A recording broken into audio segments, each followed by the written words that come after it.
Good morning, everyone. We're going to go ahead and get started, get today's program underway.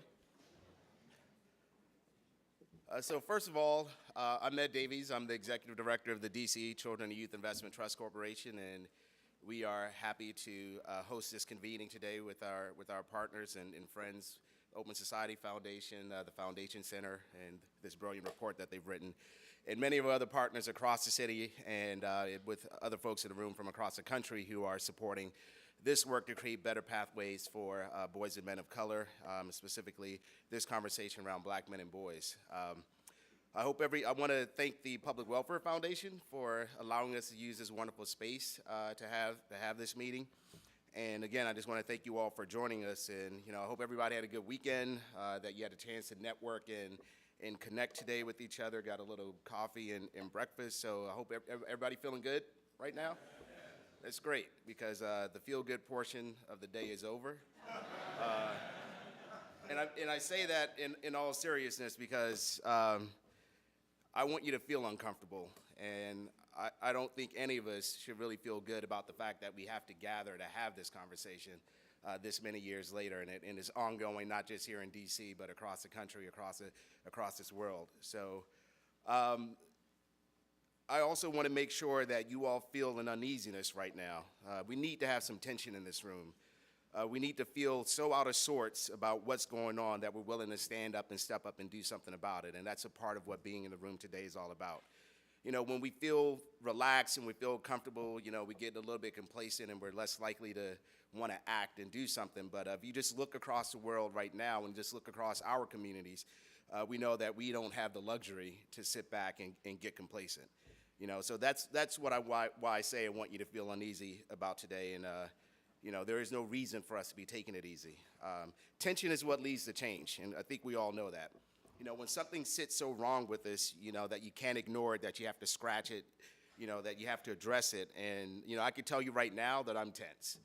Not tense because I'm standing up here in front of all of you, but tense about this work. And, I've been scratching and clawing like many of you, and right now I'm ready to fight. And so I hope you are as well. And the fight isn't just about tomorrow. A lot of times we talk about we have to create a better world for our kids to grow up in and a better world for them tomorrow and their future. But if you think about it, with the state of the world today, we're not going to get to tomorrow if we don't really start addressing it today. So it's about the now. It's about what we do today. It's about the conversation we have today. It's about the work that I hope all of you will do today, not take this back and sleep on it, marinate on it, and say, all right, tomorrow I'm going to get up and do something. We need you to do something today about it. Kids are hungry today. They're hurting today. They're eager and deserving today to get our best to help and support them. I was at a convening convened by the Association of Black Foundation Executives 2 weeks ago in Pittsburgh, and we were talking about this issue, and I was in a room full of colleagues. And at the end of the conversation, we all kind of go around the room and we talk about, what's troubling us and, what support we need from each other to rejuvenate our spirits and do this work better. And what I shared with the group 2 weeks ago is what I still feel today. And I said to them is that I don't want to die in a world that looks like this. Because if I were to leave now, if we were all to check out now, it would, in the state of affairs that we have right now, it would mean that we didn't accomplish what we needed to accomplish. This is the world that we had to leave. And that's a part of the reason why I do what I do, and I'm sure that's why you all are sitting here doing what you do, is because this is unacceptable. And it should be unacceptable to all of us.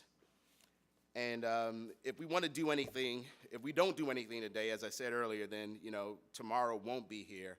And as much as I don't want to live in a world that looks like today or die in a world that looks like today, I certainly don't want to live in a world that looks like tomorrow if we don't do something about it today. So, like many of you, we all bear the scars in our hearts, minds, bodies, and souls from this work.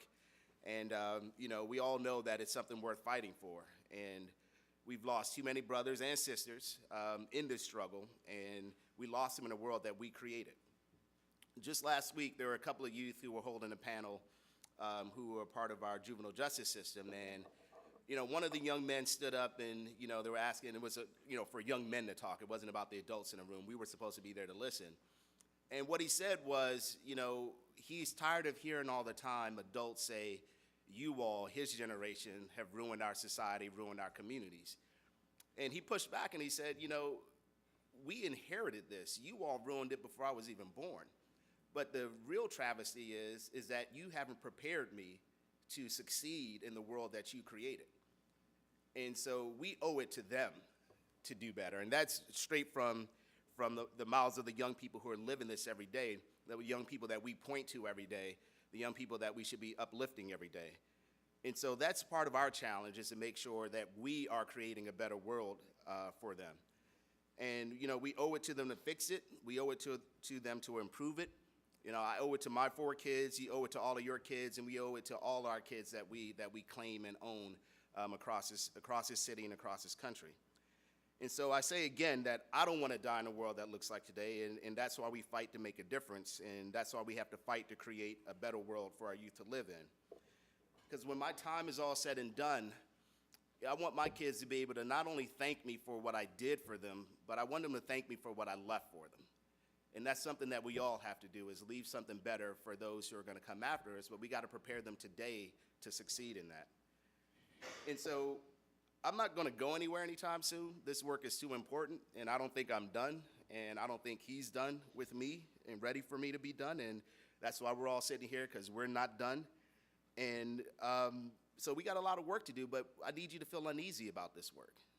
I need you to feel that just because most of us are paid a decent wage to do this, and we feel fortunate that someone is willing to, that we could support our own families in this work. But you really need to understand that, whether you're driving in your car, whether you're, with your families, with your friends, and with your loved ones, feel that tension, feel it in your gut. I'd like to thank our distinguished guests who are going to be here today. We have a great panel lined up for you. We have great adults who've been in this work, and we have a lot of young people who will be up here as well. I would especially like to thank Mr. Sean Dove, whose courage and commitment to this work is virtually unparalleled. And I want to thank Seema Shah from the Foundation Center, who's here and as the lead writer for this report. And it's a truly valuable tool and a guide for how we can do this work better. So you're going to hear from Sean in a few minutes, but I also want you to understand why we're here today. And this isn't just another one of those conversations that we need to have. And we always hear, we've had this conversation before, we've been here before, but that's true. But we still have to continue to do, and we still have to continue to learn from it. And so it isn't just a listening session, it's a learning session. And it isn't just a learning session for the sake of your own edification, it's a learning session so that it could lead you to do something. So what we need to do today is to listen, to learn, and to lead. And that's what I hope that all of you get out of this. But again, I'm going to come back to this one more time. Most importantly, I need you to be tense. I need you to be uneasy. I need you to feel that churn. I need you to make sure that you're not ready to die in a world that looks like today, and that we are creating a better tomorrow, a better today, a better future, and a better now for our young people. So again, I'm happy that the Trust is able to host this gathering.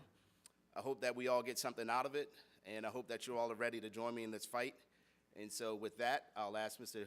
Dove to come up and provide some opening remarks, and then we'll move into the panel. Thank you all.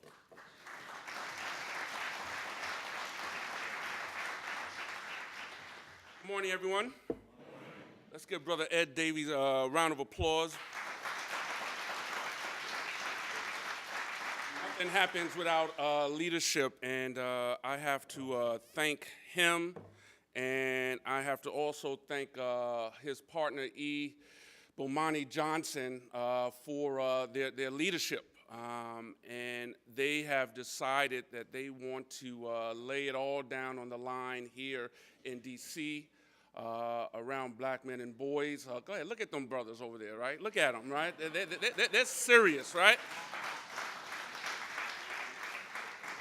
And so I just want to thank you for your leadership. I want to thank the Foundation Center for their incredible partnership with the Open Society Foundation's campaign for Black Male Achievement.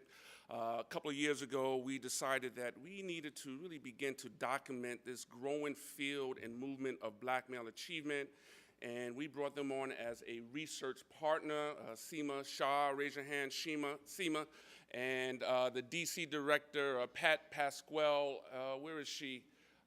Pat is in, hold on, this is like your thing. What you're doing all the way in the middle and the back? You're supposed to be in the front row. But Pat, if you could just stand up for 1 second, Pat. I just want to thank you. Pat is the DC director of the Foundation Center. Nothing happens without leadership, and nothing happens without partnership. We've all heard the African proverb, and if you haven't heard it, you're going to hear it today. If you want to go fast, go alone, right? But if you want to go far, go together. And looking around this room, it seems to me that DC wants to go far.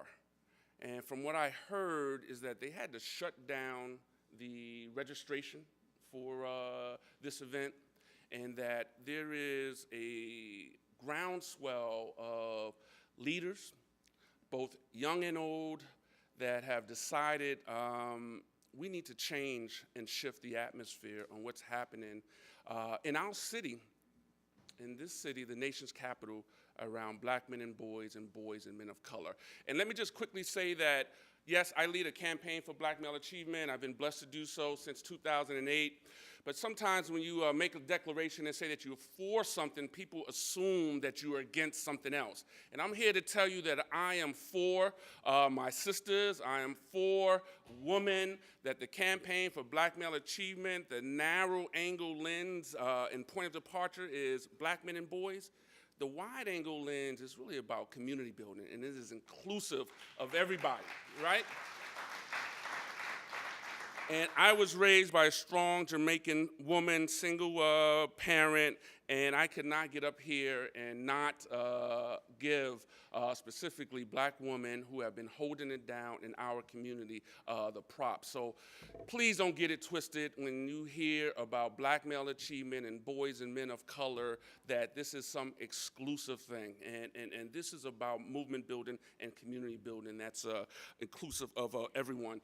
And Ed, if I wasn't uncomfortable after your comments, I am uncomfortable. And I like that principle, because leadership and change, you got to come out of your comfort zone. And I tell my team, if I'm out of my comfort zone, you coming out of your comfort zone too. And I'm going to find your way. So if you are not out of your comfort zone when you got here this morning, I pray that you will be when you leave here.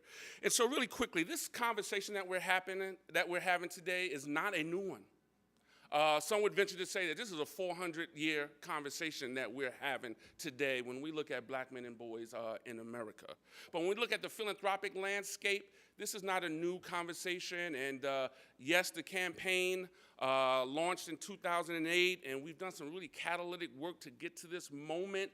But this is not the first effort in philanthropy.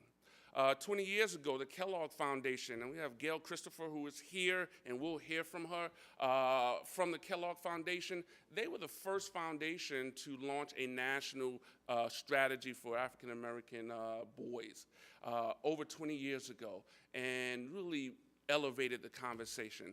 Leaders like Lauren Harris and so many others that came before this current group of people, that we're standing on their shoulders. And I also just want to lift up the unsung heroes, the leaders that have been toiling in communities across the country, whose name we will never, ever hear, but whose touch, whose love, whose feel is present in their communities, and that have been raising the Black Male Achievement banner long before it was a trendy thing to do, and we got to just lift them up and support them as well. So today is about building a beloved community, and the conversation is around the report that we published with the Foundation Center. And this is the cover of the report, and I hold it up because, sometimes shift happens in the mailroom, right? Shift with the T happens in the mailroom, and you just so happen you have the first report. They shipped you the first report. Where do we go from here?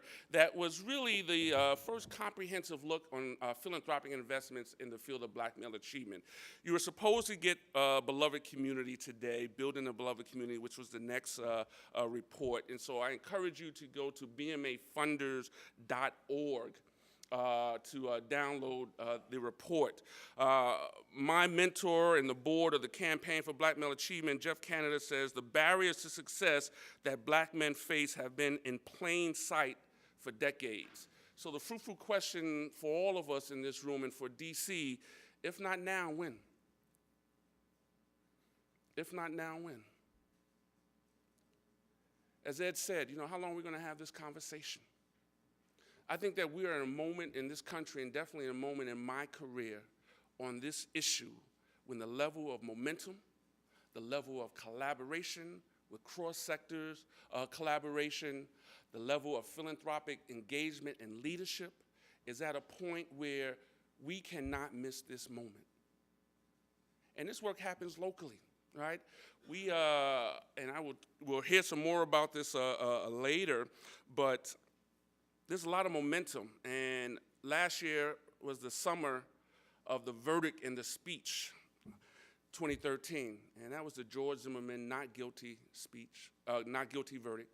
And the following week, President Obama made an impromptu speech in the National Press Room, and he challenged this nation to find a better way in how we invest in black men and boys, how we help black men and boys feel like they're valued in this country, and how we view black men and boys. And out of that conversation, My Brother's Keeper initiative arose. And My Brother's Keeper initiative really captured the attention of this nation on this issue. But I want to tell you that capturing the imagination of this work really happens in cities across the country. It happens in DC's. I was just in Omaha. It happens in Detroit. It happens in Oakland. And this country is looking for an answer. It's looking for a solution. And DC might just be the city. And so I know that we have an alliance that we have launched in DC. And I challenge you all in this room, don't let this be a day when you came, felt good, heard some good speakers. I encourage you to leave here committed to follow up whatever the plan and the engagement is going to happen. And you'll hear later from Seema Shah about the report. The report talks about it's an all-hands-on-deck cross-sector moment right now. The report talks about that the level of investments from the philanthropic community from 2008 to 2011 doubled. It almost doubled from 21 million to 40 million, and that's not a lot of money at all. When we think about the billions of dollars that philanthropy invests, when we think about people, organizations of people of color-led organizations, of those billions, they only get about 8% of those dollars. And I tell Jeff Canada, if black folks, people of color are only getting 8%, that means you're getting 7%, that's only 1% left for everybody else. So we have to, one, elevate the philanthropic dollars, but we also have to be really savvy and smart and find out how do we leverage public dollars to do this. Because if we're relying on philanthropic dollars, it's like shooting BBs at an aircraft carrier. We have to get smart, we have to get organized. So you're gonna hear today about there's a lot of momentum. The Executives Alliance, 40 foundation presidents have organized to form the Executive Alliance to expand opportunities for young men of color. My Brother's Keeper, and we have Jim Shelton in the room today. We were able to hijack his calendar and get him here. And just as, you know what, you hear, people are too often ready to raise a flag in what's not happening or what My Brother's Keeper should be.